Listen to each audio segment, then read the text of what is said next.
Phillip Bowers, right? That's correct. So the question is, you have a group of 20 activists watching the hearing today. They passed this out, 10 items, 10 reasons to stop Common Core. Mm-hmm. What do you think the controversy is pertaining to Common Core? Is this a federal takeover of our public education in South Carolina? Well, that's part of it. Part of it is we had good standards. We were known, South Carolina, for years as having great standards, well before Common Core came along. Common Core came along the same time that the race to the top, and they dangled the money in front of the state and said, if you'll accept these Common Core, we'll give you some money, potentially give you some money. That changed our priority. All of a sudden, our standards weren't good, and so Common Core became a priority for the state. As we've learned more about it, and we know a lot more now than 20 times more now than we did when we adopted it in 2010. The state board reviewed it. I was on the state board at the time. I was opposed to it then, primarily as I saw it as a kind of a federal overreach. Didn't have any evidence that they were any better, and I was concerned for several reasons. I voted against it. We didn't get enough votes to defeat it.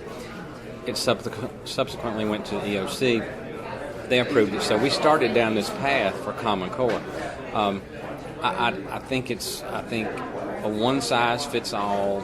Common, why should we be common when every child's special, So I would like to see us slow down on it, and they make a lot of good points on that. I got that on email.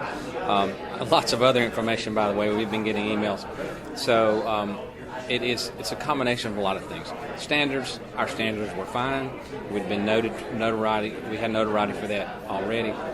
We changed simply because we thought we might get a little money from the race to the top.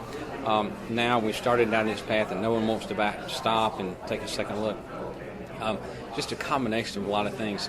I don't think it's good for the children, particularly because of one size fits all.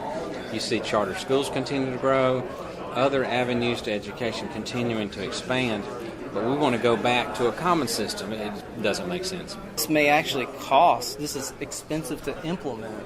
Yes, and Senator Hayes alluded to that in his discussion earlier.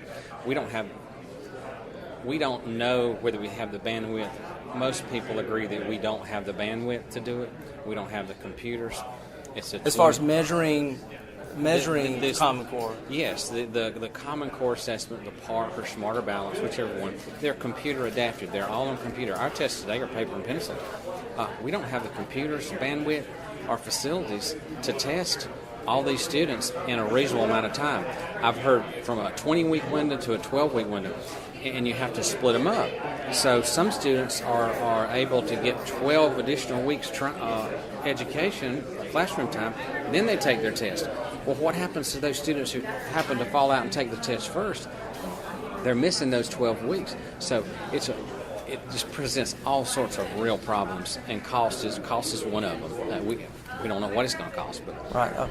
Thanks so much for your time. Yes, sir. I appreciate it. Good to see you.